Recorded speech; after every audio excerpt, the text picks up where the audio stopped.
Bonjour à toutes, bonjour à tous. Bienvenue sur la chaîne Harmoniste à Flamme et sur le podcast Flamme Jumelle, Flamme Humaine. Et aujourd'hui, un sujet complètement en lien avec ce lien divin, ce lien énergétique et sa manifestation dans la matière.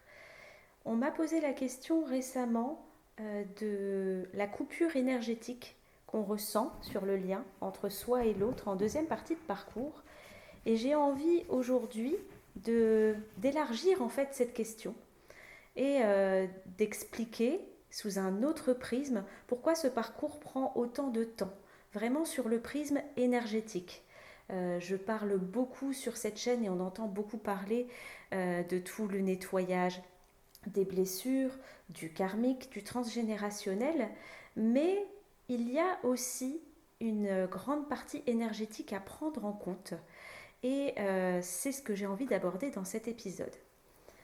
Alors cet épisode me vient aussi puisque nous sommes à nouveau dans une période où il y a énormément de pics de montée vibratoire sur la Terre, pour ceux qui suivent un petit peu l'échelle de Schumann et ces mesures, eh bien vous savez que les éruptions solaires, les trous de masse coronale, les éjections de masse coronale provoquent énormément de perturbations du champ magnétique de la Terre et également de grandes montées vibratoires.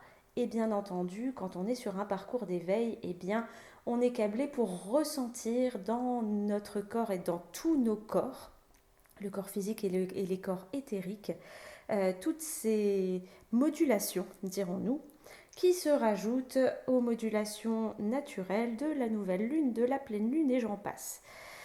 Bref, vous le savez, notamment au mois de septembre, au moment des éclipses, on a été extrêmement chamboulé au niveau du corps, que ce soit par les remontées et les nettoyages de mémoire, que ce soit par les émotions qui ont joué un petit peu à l'ascenseur émotionnel, ou que ce soit le corps physique qui est manifesté par des soucis de digestion, de maux de tête, de difficultés d'ancrage, de malaise, d'insomnie, de difficultés à dormir, d'agitation extrême, de nervosité ou au contraire de grande fatigue. Bref, tout ça s'est exprimé.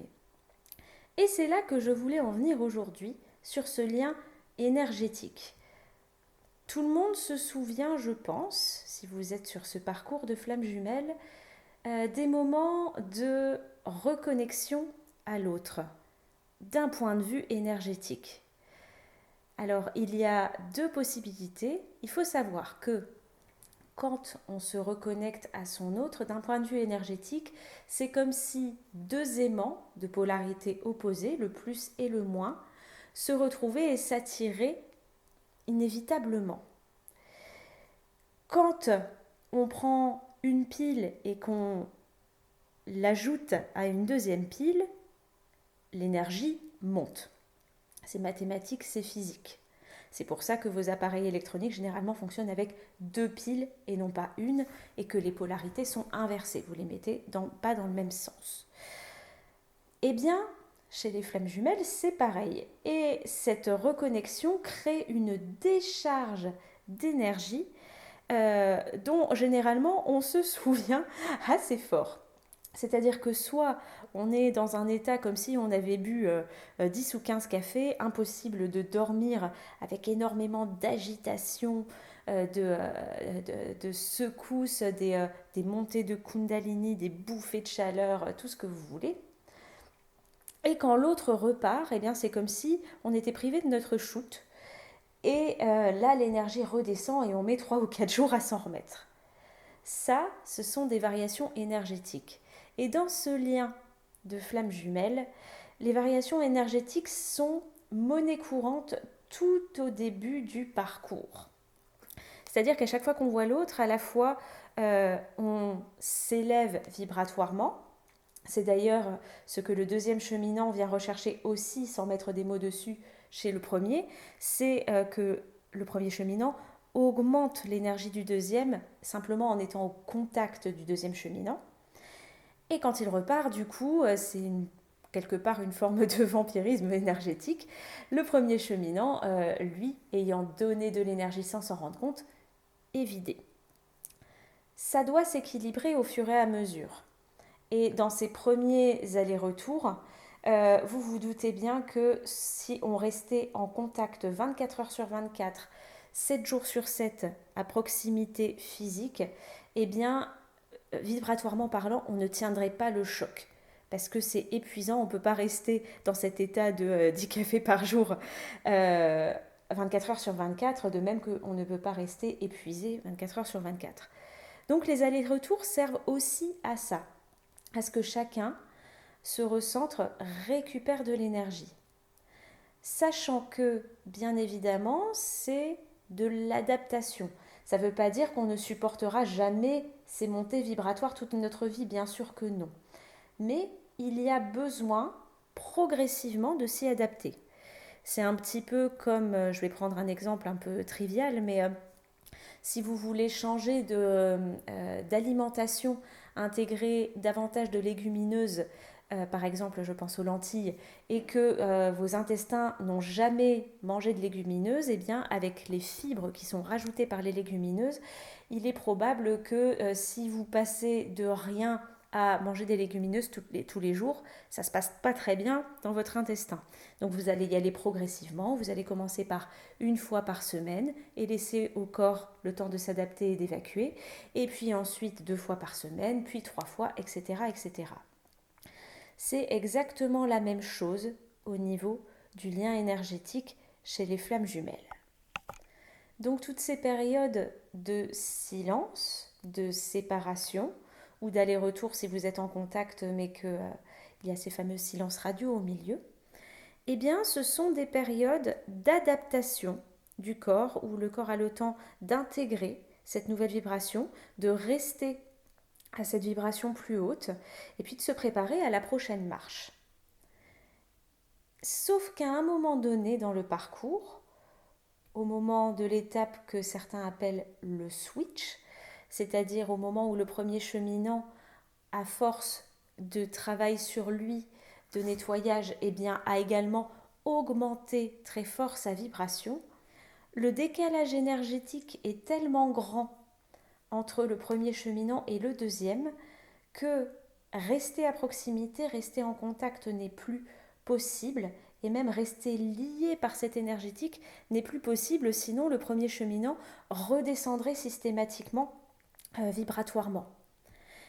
Donc, le switch sert aussi à laisser un temps au deuxième cheminant pour équilibrer sa vibration et remonter au même stade que son premier cheminant pour que quand les retrouvailles et quand la réunion auront lieu, eh bien on soit plus ou moins au même taux vibratoire et que l'on puisse ne plus être dans ces yo-yo énergétiques et surtout accueillir la montée vibratoire déclenchée par la vibration d'amour qui, elle, maintenant, à la réunion, peut circuler librement et sans contrainte et être capable de, d'encaisser ces montées vibratoires, ces montées énergétiques pour aller encore plus haut et pouvoir rayonner cet amour puisque plus on est haut vibratoirement, plus l'amour peut rayonner. Et pour ça, il est nécessaire, à ce moment du switch, de faire une coupure. Et en fait, c'est la source qui s'en charge, bien sûr, ce n'est absolument pas conscient. Ce n'est ni le premier cheminant ni le deuxième qui le décidons. Nous, on prend la décision de nos actes dans la matière et la source prend la décision de l'énergétique. Et c'est pour ça que beaucoup d'entre vous, juste avant le switch ou au moment du switch, ressentent comme s'ils n'étaient plus connectés à l'autre. Ne le ressentent plus ni dans les rêves, ni dans la 5D, ni dans la télépathie. Ne se sentent plus connectés sur le plan sexuel, ont du mal à le comprendre. C'est comme si l'amour était toujours là. Et tous ceux qui ont vécu d'autres relations, ce qui est souvent le cas avant d'avoir rencontré votre flamme jumelle, si vous avez des relations qui se sont je vais dire mal terminé, mais en tout cas où il y avait du rejet de l'autre, du dégoût, vous savez que quand il y a cette coupure énergétique entre les jumeaux, c'est pas du dégoût souvent, c'est pas du rejet, c'est simplement qu'on a cette conscience que l'amour est là, sauf que c'est comme s'il était désactivé. C'est assez perturbant.